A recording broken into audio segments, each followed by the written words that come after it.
words. Write this down. Make know you're a vitamin. See, most people stop short of their dreams and park and get off the highway of life because of the rejections of life. You will always be rejected. It's no big deal. Jack Canfield said rejection is a myth. It's not like when somebody says no and then they slap you. No, it's just, to me, make know you're a vitamin. Get excited about the no. Why? Because every time someone says no, that brings you another step to a yes. You're getting closer. Trust me, you will win if you don't quit. You will win if you don't quit. Even a broke clock is right twice a day. The other thing is, as you look at yourself and look at your goals and look at your dreams, assess yourself. What are your strengths? What are your weaknesses? What do you bring to the table? When I looked at becoming a motivational speaker, I looked at all the speakers and I noticed that they were pretty much scripted. So I said, what is it that can make me stand out? I don't have any college education.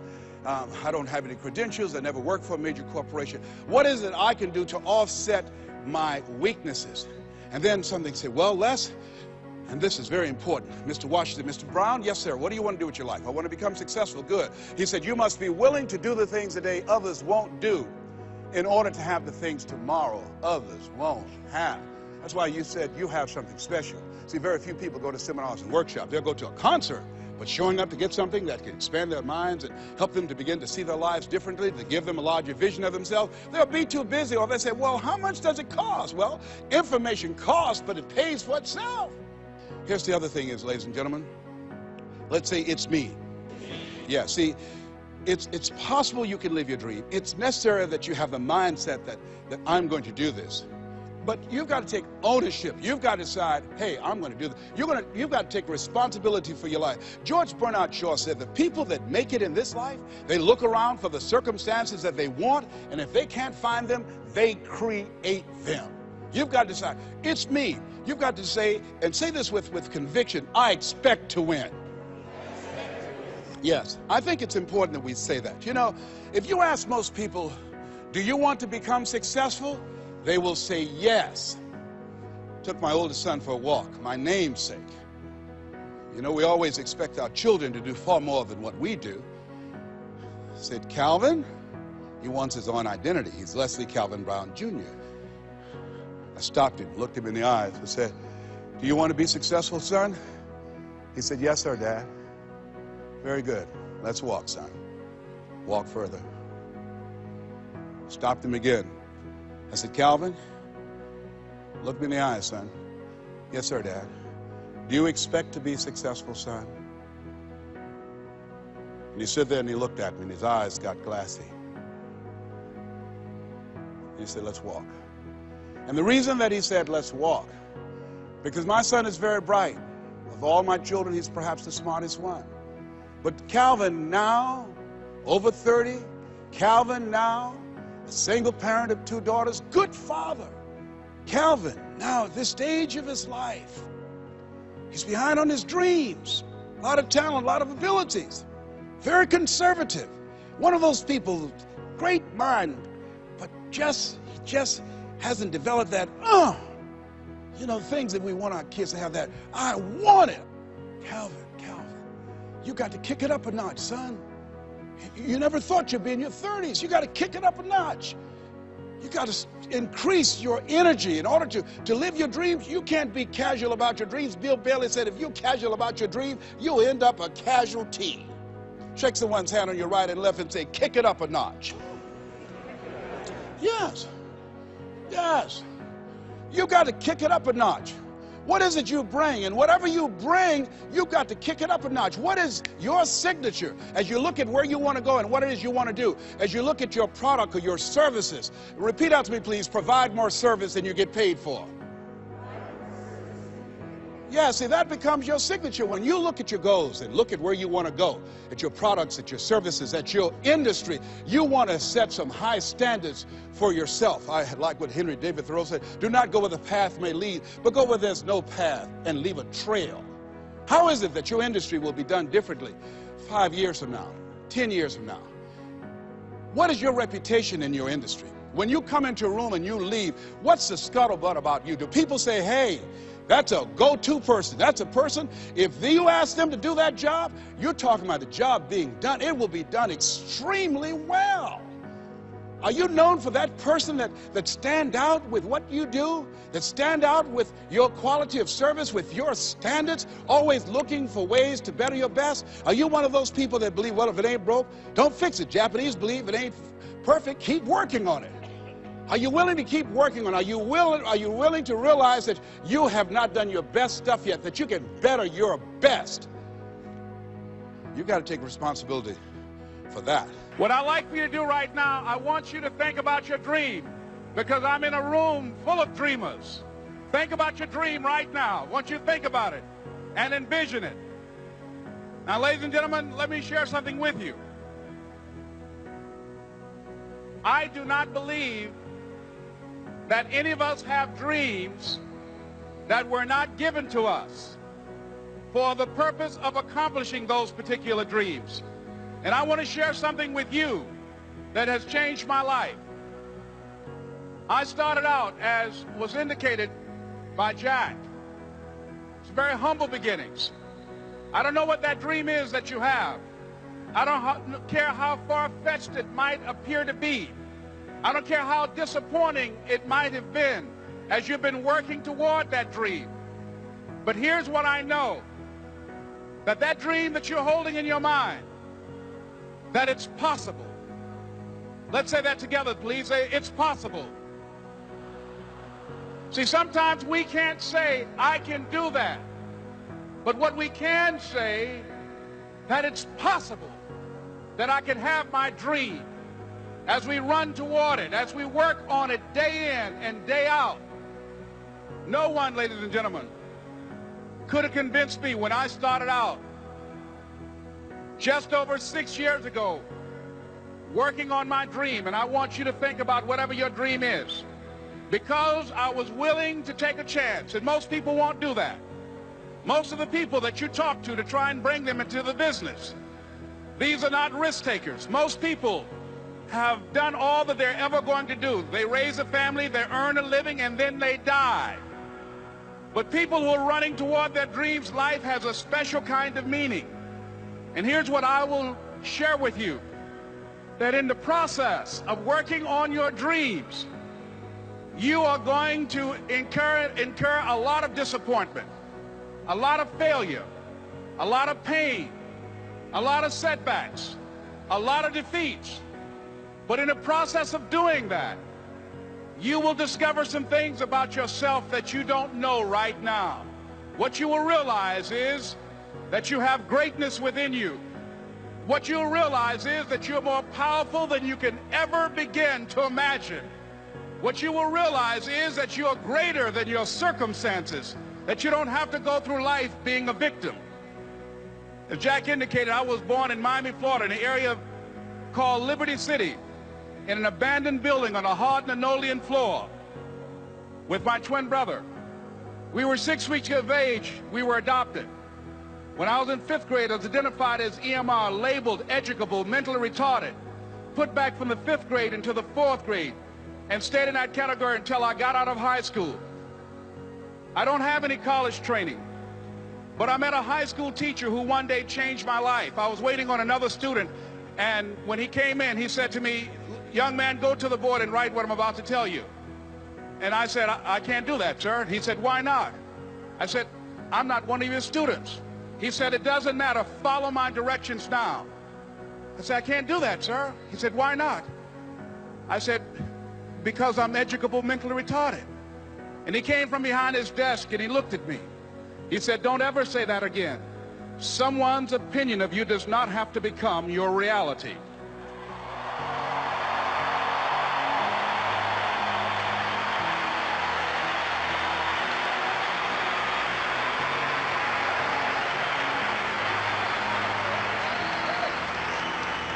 And that man, Mr. Leroy Washington, did something for me. He started planting seeds in my mind that enabled me to begin to dream, as Dexter has been doing for you.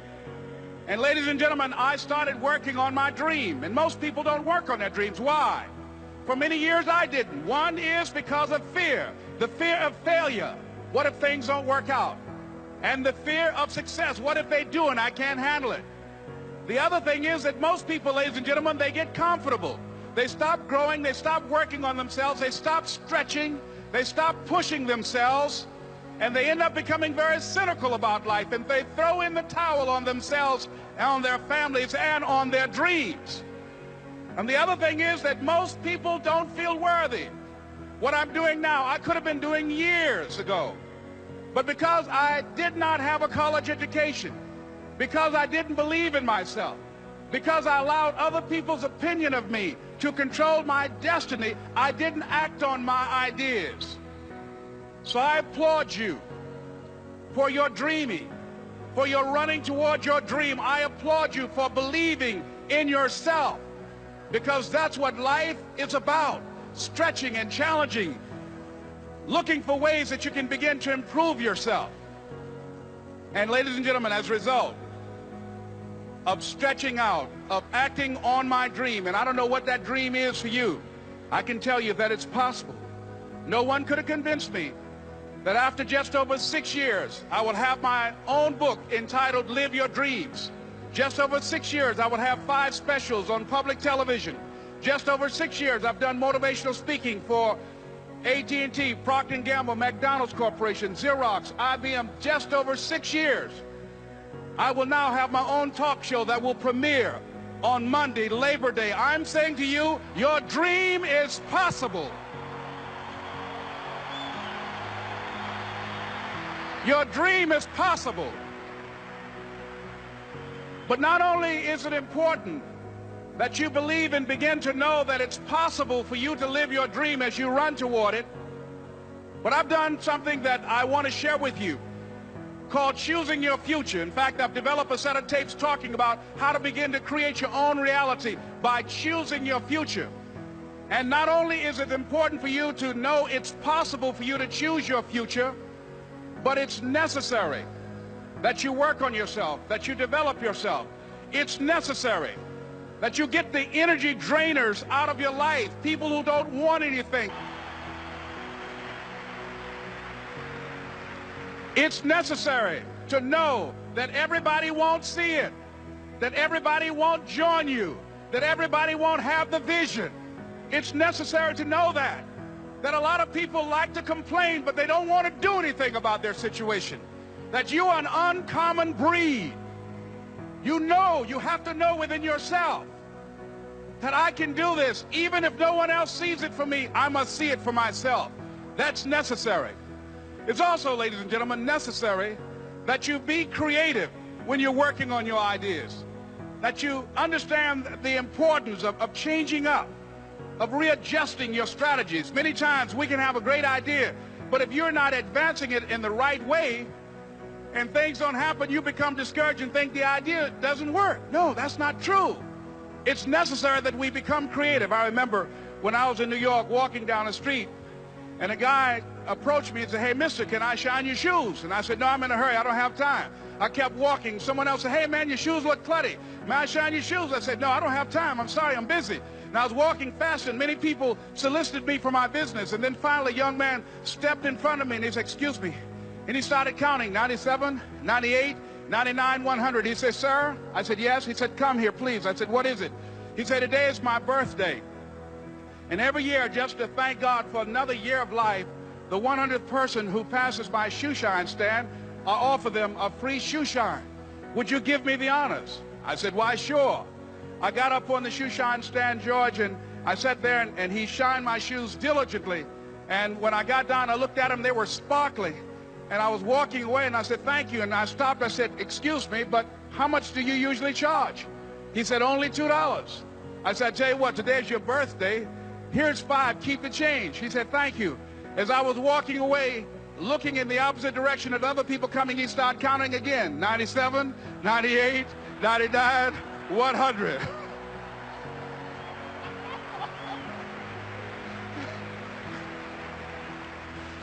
It's necessary that you be flexible, that you are always thinking of how can I improve this better. This is a customer-driven economy. It's necessary for you to always explore various ways in which you can improve the quality of service that you're providing for the people in your organization. I remember something, a major company had talked about the extra value service they were providing for their customers. And the lady who had the news conference summarized it this way. She said, "It's not our intention to satisfy our customers or to please our customers. Our intention is to amaze them." It's necessary, if you're going to compete today, that you look for ways to amaze your customers by being one of those individuals that keep your commitments, that keep your word, that's relentless. It's necessary as you work with the people that you bring into your organization, that they see that you're a good example of a person to work with, because you model integrity and determination and ambition and truth and honesty and the way in which you conduct business. The next step is, that is you. That is you. That no one can do it for you but you. And even though you face disappointments, even though you will experience some setbacks, it goes with the territory. You must understand that. I remember I was playing a game with my 9-year-old son, John Leslie, and I beat him 10 straight games in a game called Connect 4. And finally, I said, "John Leslie, I'm bored. I don't want to play you anymore." And I got up. I said, "I'm ready to go to sleep now." And repeat out to me, please. Let's say this together. It's not over until I win. John Leslie said, "No, you can't go now, Dad." I said, "Why?" He said, "It's not over until I win." That was his attitude. We sat down and we played several other games. And finally, after the 11th game, John Leslie won, and he got up and he yawned. And he said, "I'm ready to go to sleep now." And I'm saying to you, what if all of us took that attitude after we face a rejection and a no, or we have a meeting and no one shows up, or somebody say, "You can count on me," and they don't come through? What if we have that kind of attitude? The car's repossessed. Nobody believes in you. You've lost again and again and again. The lights are cut off, but you're still looking at your dream, reviewing it every day, and say to yourself, "It's not over until I win."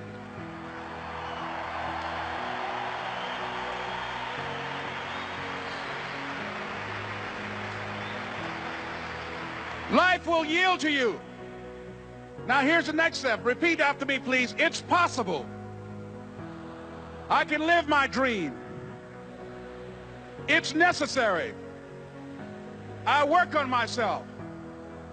Surround myself with winners. Become creative. It's me. I've got to make it happen. It's not over until I win.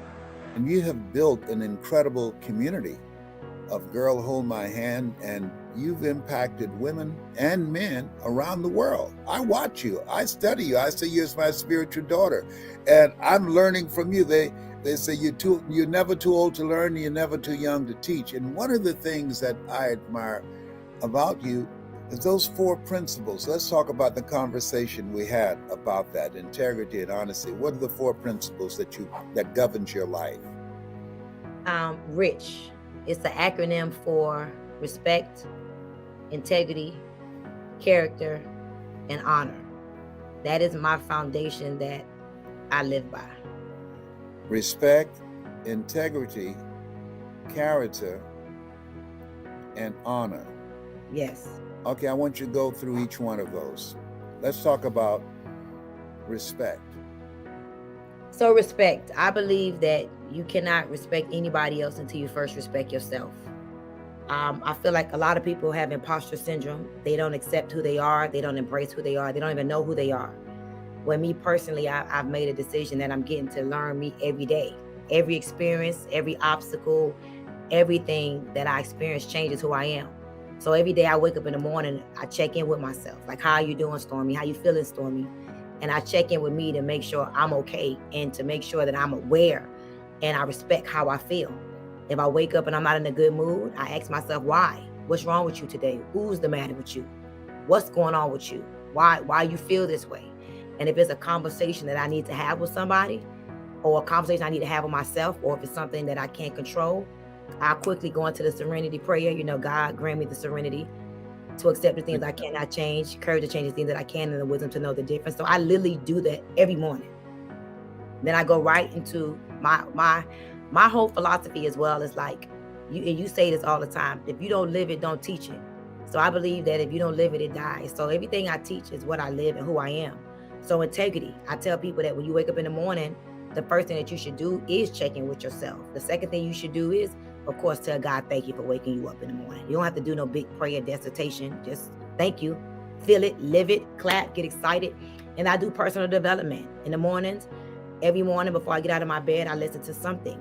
A lot of the audios you send me, I listen to it from Neville Goddard to Les Brown to Miles Monroe to T.D. Jakes, Napoleon Hill. Every morning I'm in my bed, listening to audio. Integrity, don't teach something that you don't do. Don't be something or pretend to be something that you're not. And it's like once you speak about it, you either have to walk through it or be already in it.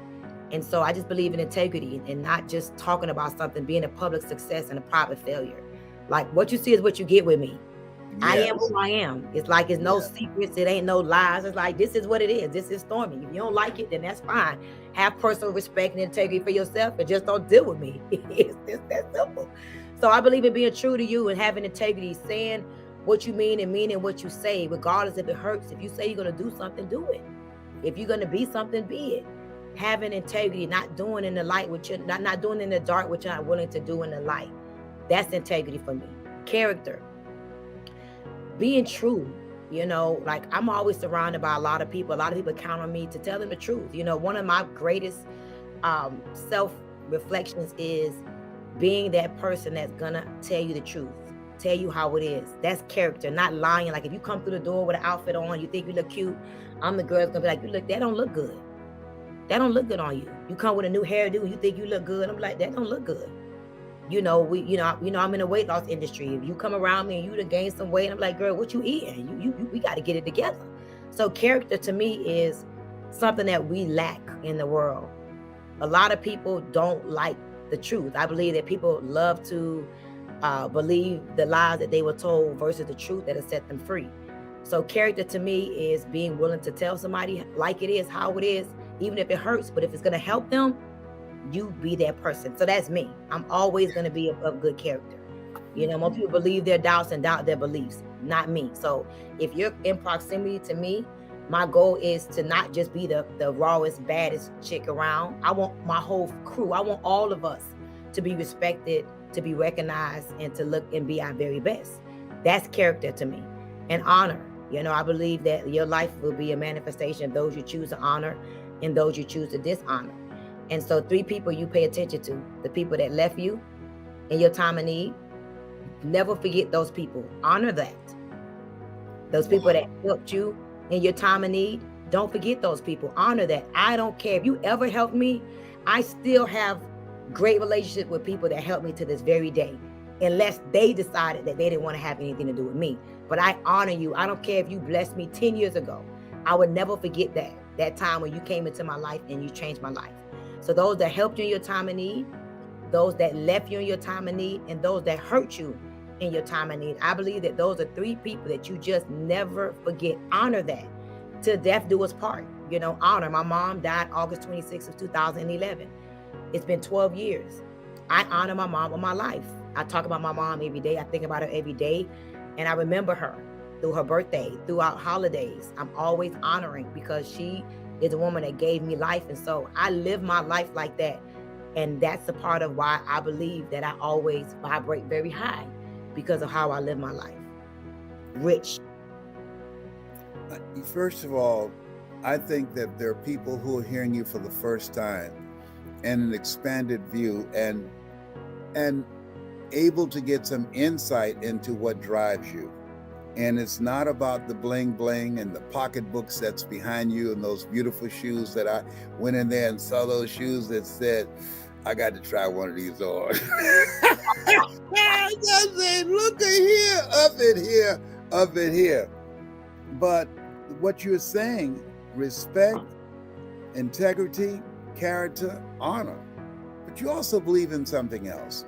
And that is creating a culture, a community of collaborative, achievement-driven, supportive relationships. People who have goals and dreams, people that are going in the direction of where you're going. That's when you put Girl Hold My Hand together.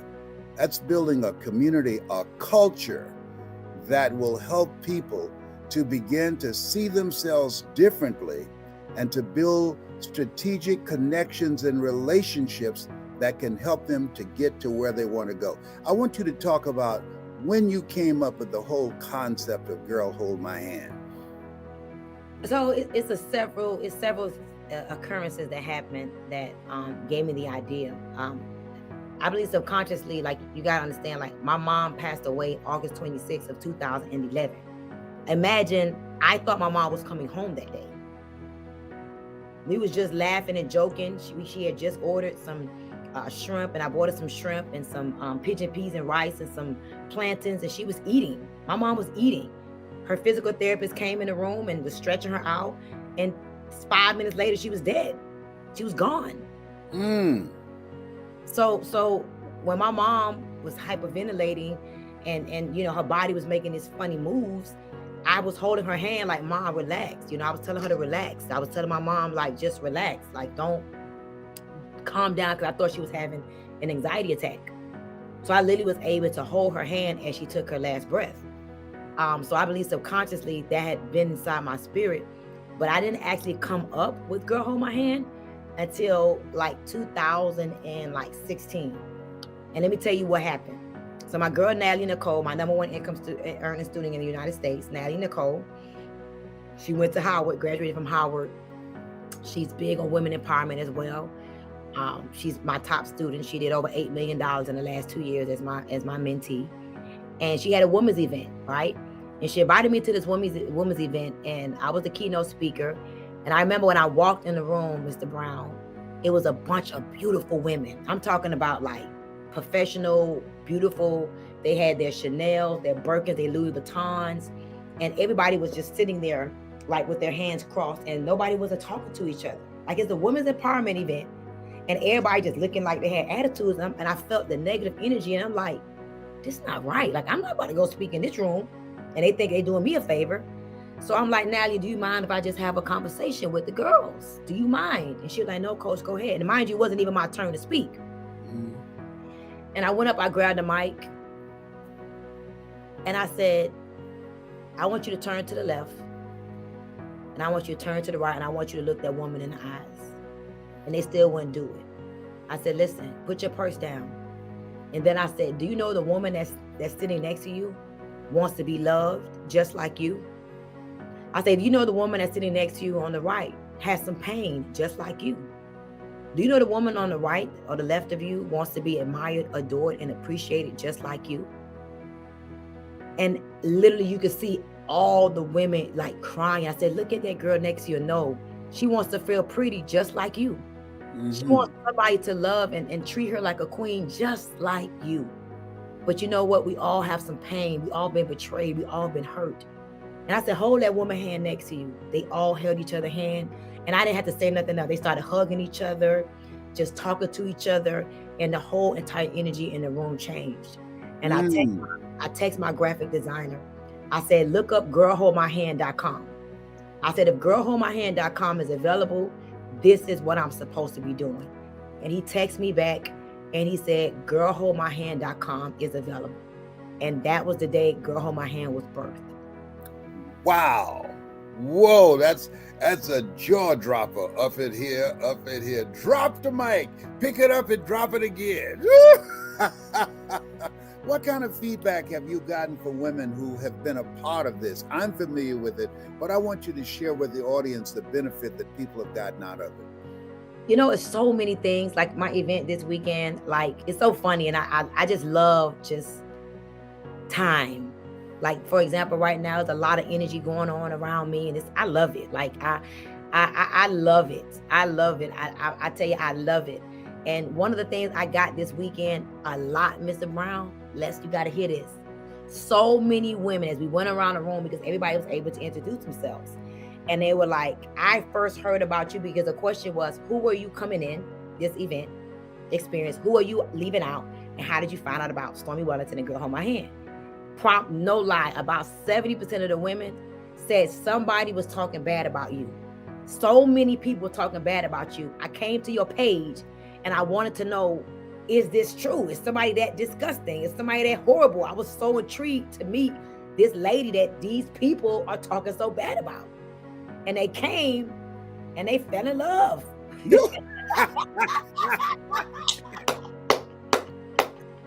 Oh my goodness, I promise you, Vanessa, right here, 70% of the women were like, I came ready to hate you.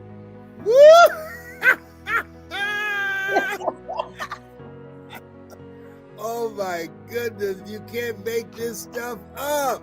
And I'm telling you, like engineers, professional women, like they're like, you changed my life. I believe in myself. I have standards. I have values. I love myself. I accept myself for who I am.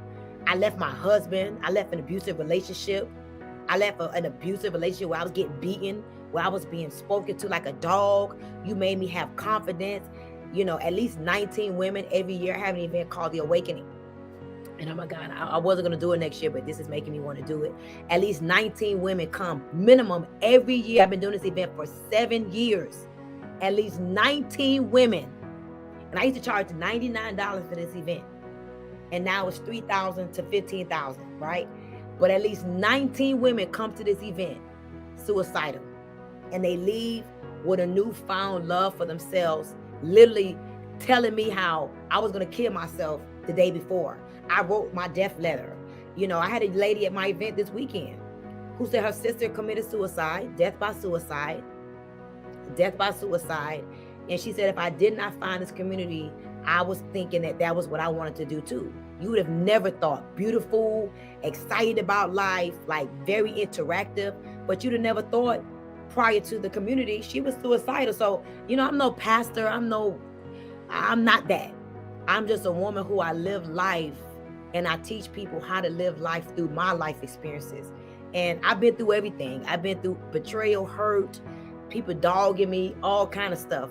But it's just, to me, it's a part of impact. How can you want to be the most impactful women that ever have lived without being impacted? Impact attracts attacks, and I understand that. So I take the good and the bad. And I like bring it home. Impact attracts attacks. Yes, indeed. Come on now. Oh yes, I'm gonna borrow that from you, but I'll give you credit, my sister. Impact attracts attacks. Yes. Absolutely. Yes, and you get your share, and I get mine as well. Listen, I think about rich, respect, integrity, character, and honor. Those are some principles that governs your life, and all of us can use those to govern our lives. And these are things that we can teach our children too, because what they're going through right now and the things that they're exposed to is not teaching them those type of principles. These are things that people should be getting in school. What is it that, as you look at you now, and we're in the fourth quarter, this year, I know you are not only looking at finishing strong and helping those who are part of your tribe finish strong, but you're priming for 2023. What's the major goal that Stormy Wellington wants to achieve with her life? I love changing somebody's life.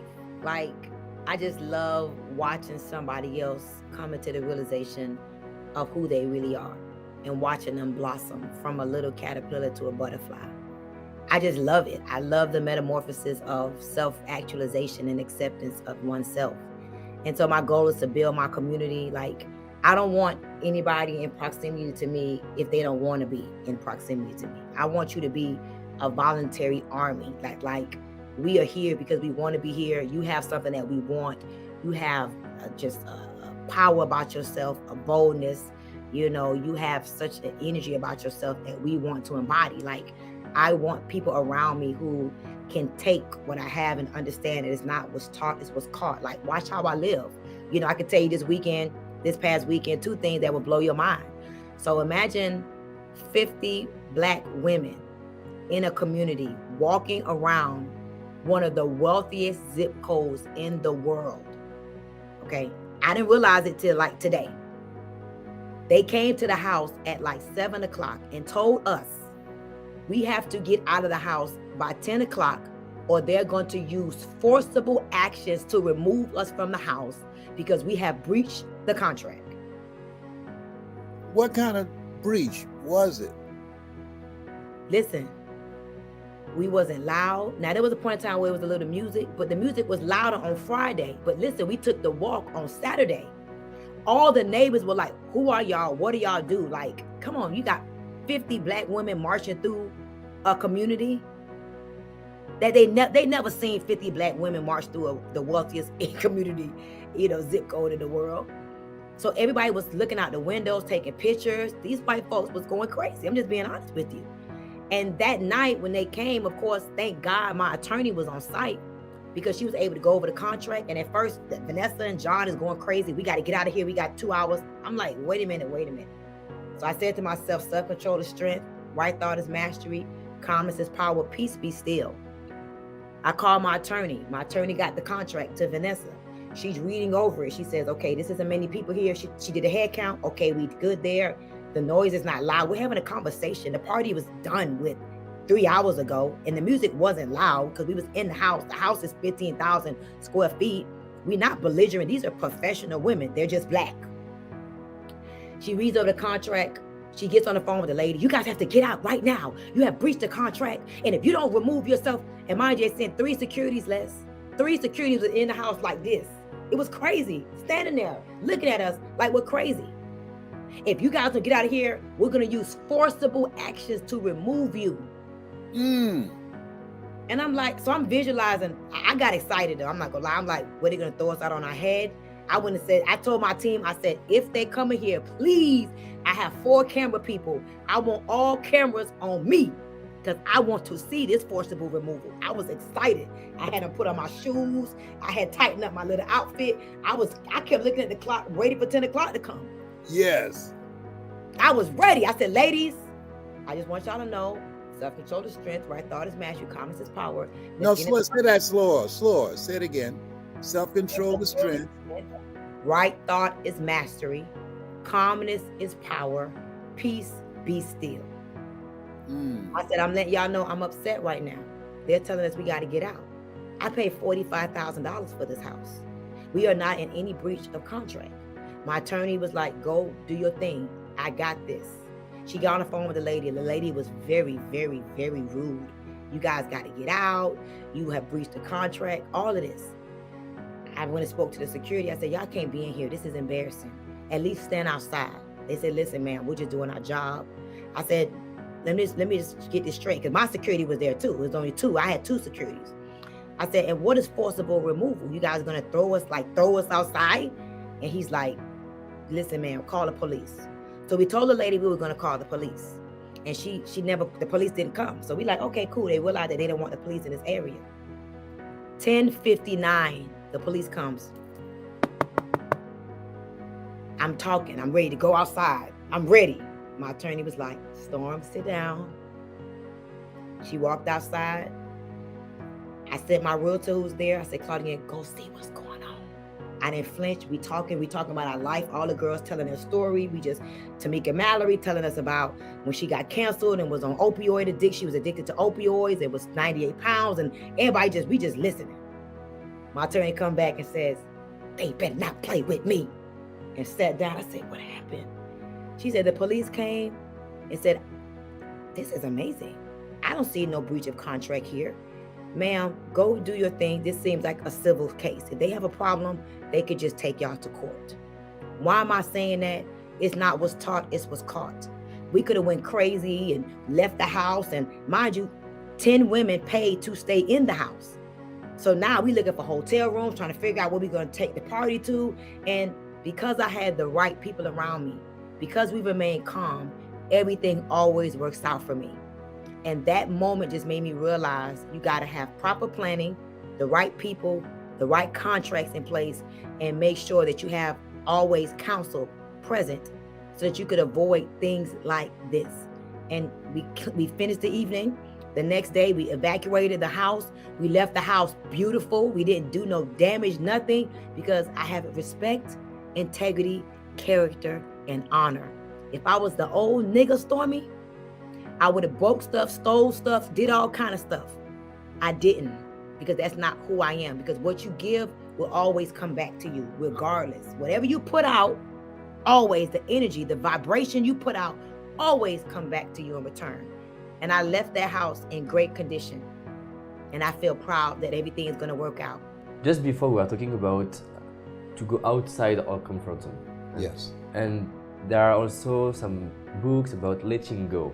How do we know when we have to let go or be perseverant or committed or persistent? It's my own difficulty. I'm very persistent, but sometimes maybe too much, I don't know. You know, we don't always know that. I mean, let me give you an example. I've been out in Los Angeles for about 5 years now looking to have a production company to sponsor a new talk show. I had a talk show 10 years ago. Yeah. I've done so many interviews, and they all say he's great, he's sharp, and he's old. So I leave the interview to tell my person who came there and set the meeting up, he's old. I know he's sharp, but he's old. And then I was looking at television the other day on the Discovery Channel, and a program comes on. Now, my show is designed to give people hope. In the United States, more people died from suicide than from traffic accidents, okay? Wow. Now, I think something's wrong with that. My program is designed to give people hope and inspire them to increase their skill set in this age of what the late Peter Drucker calls the era of the 3 C's: accelerated change, overwhelming complexity, and tremendous competition, and to create collaborative, achievement-driven, supportive relationships. The program that I saw on television that shocked me, among many, was Naked and Afraid. Two women, it was a man and a woman, naked, on an island. And this television show was designed to watch them while they're trying to learn how to survive on the island, naked and afraid. And at that moment, I said to myself, don't go on audition anymore. Don't go and talk to anyone else about your concept of using television, not just to entertain people, but to empower them. Find another way to do this. Now, do I see that as giving up on that medium? Because they're more concerned about head trash. I don't want to be in that toilet. Maybe I can carve out something else. Maybe I can have my own channel on YouTube and create a motivational channel from that place and be able to reach people around the world. And so maybe the instrument that I'm to use is not regular television, but the internet. But leave that alone. That's not my place. If I understand well, you have your purpose. Yes. And you keep your purpose, but you just change the way that I approach it. Yes, so your goal was not to have a production, but your goal was to impact people. To impact people's lives. And to them, I'm old because I'm 69. To me, I'm not retired, I'm refired. I'm ready to take it to the next level. I'm here to find out what is it that I have left. I've got a lot of life in me.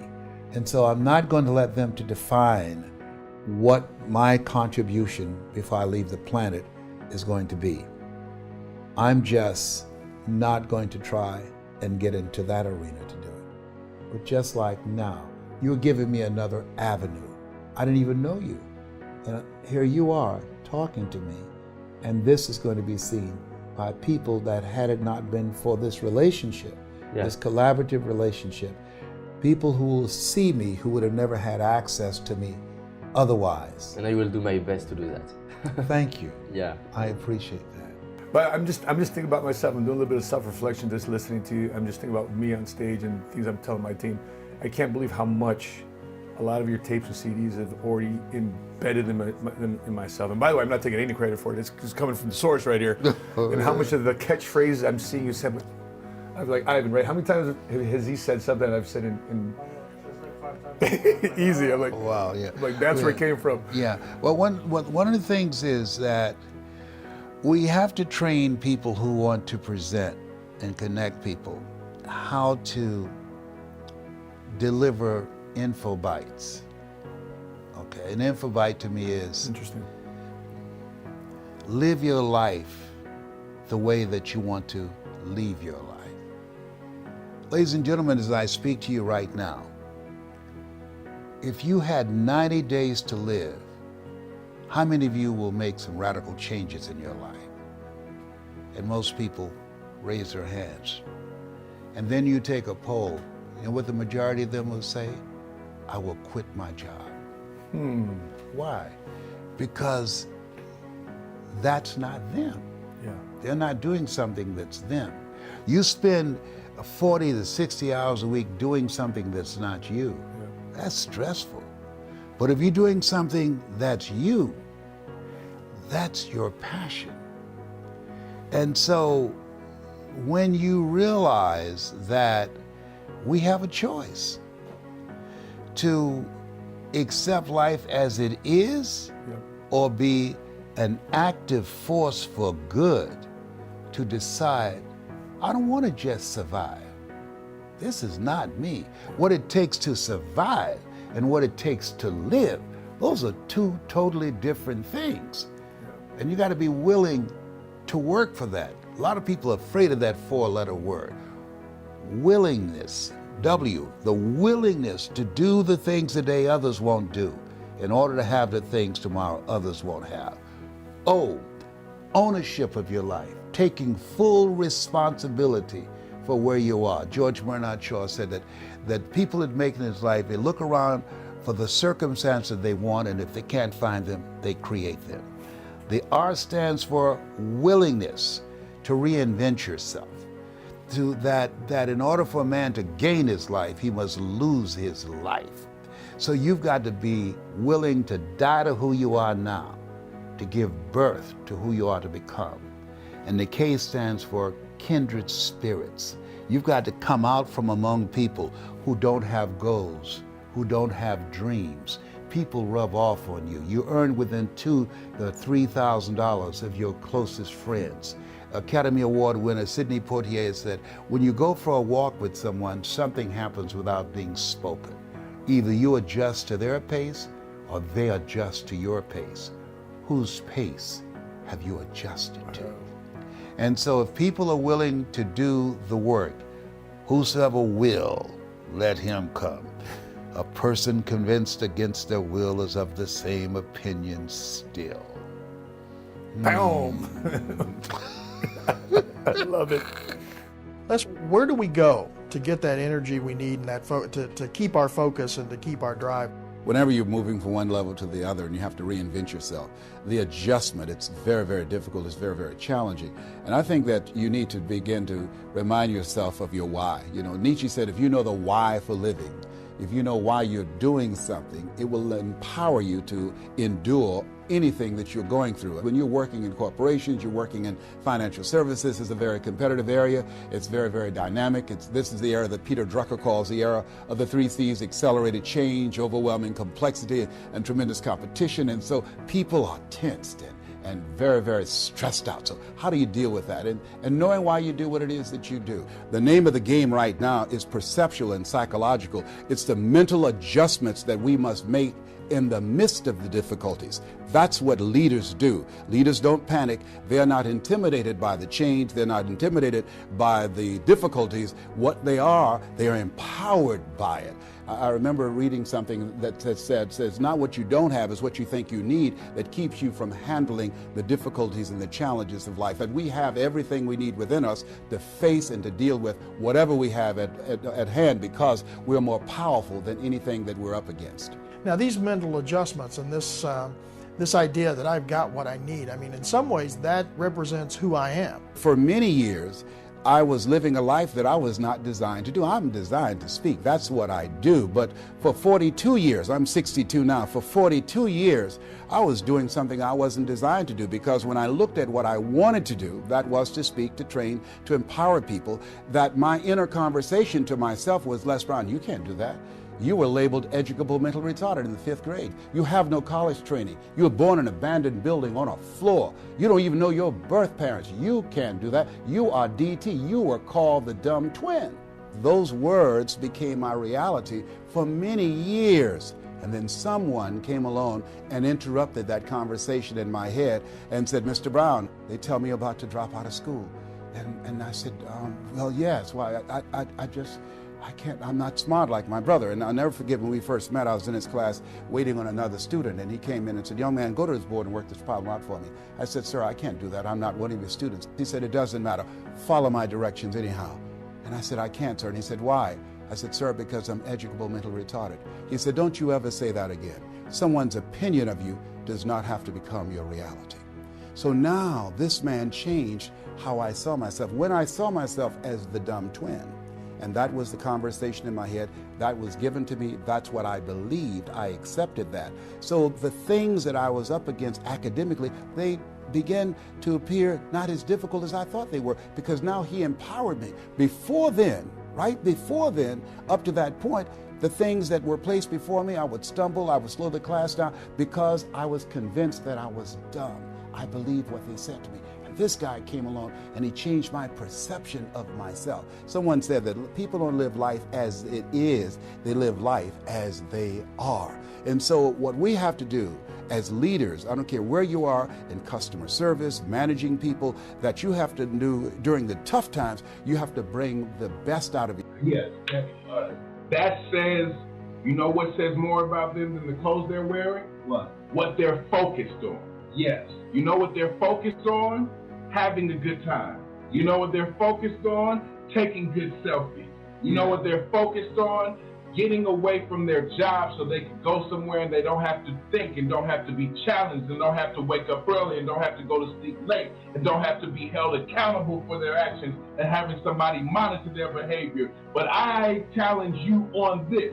If they had the focus and the faith to market to those people, to fill up a plane with people wearing white or purple or pink or whatever, what gives us the right not to make this event Hungry for Greatness with Les Brown filled up with people coming in from all around the world, all around New York, all around DC, from Philly, from California. People are coming in from Amsterdam, from London, from Europe to be here. Why? Because this is for your faith. Yes, yes. This is for your faith. And faith is something that we know with our works is dead.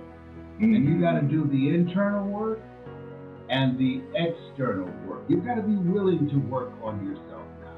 It's a different landscape. Who you've been in the past, you got to make a radical change. This is a different space. I remember the time somebody sneezed. I was on the elevator with a guy and he had his mask on. And so he started, and he took his mask off and sneezed. And I'm looking at him, and you about to make me lose my mind. Up in here, up in here. You don't put that mask on, about to make me lose my religion. Up in here. Were you beating him up with your eyebrows? I was. Oh yeah. So listen, you know what's changed also, Dad? What? Music. When you grew up, what was a rap? You mean the rap that I used to do? No, just what was a rap? Did rapping exist when you grew up? No. Okay. No. It did not exist. A rap was a jail record. What? A rap was a jail record? That was your rap. Oh my God. What's the rap they put on you? What did you do? What crime did you create? And you know what y'all call it today? Oh, I caught a case. I would say, well, who threw it to you? Right. No, you broke in somebody's house. That's what happened. Like you caught a case. Yes. Now, this is interesting because everyone has their story and their journey. Yeah. And part of my story is I noticed as I was growing up, I noticed that young people were tuned in more to rappers than they were thought leaders and motivators. And I decided to actually put motivational principles in hip hop form. Yeah. And one of the songs that I put together was called Follow Your Heart. if you're loving this conversation with Mamie Brown's baby boy and Mamie Brown's grandbaby boy. Right now, I'm going to teach you how to rap before we go on to our third quarter. Are you ready? You gonna teach me how to rap? I'm going to teach you how to What rap. about my own rap? LB, Triple P, let's find me flatter playing Papa. There were none before me, and there will be none after me. Therefore, that makes me The one and only. Young and single and love to make you certified, bona fide, and indubitably qualified to bring you satisfaction, a whole lot of action. What's wrong with that? What's wrong when I was in elementary school and young ladies, young girls will ask me, why do they call you Mr. Vocabulary? And I said, because linguistically or orationally, I'm emphatic that I possess an ad infinitum etymology, which is simply incalculable. However, I want to be like Columbus. I believe in the simplicity of life, and I want to discover you. Boom! Come on! You think y'all just came up with rap? Oh, we are great. The only problem with that is you have to do more than one rap, okay? We got to teach you some more rap. This rap is about faith. Can you turn that fan on here because I'm having a hard time. You shining already, please. Where are you, man? It's over there. It's right over there. Yeah, go right there. Staff members when you need them. I don't know.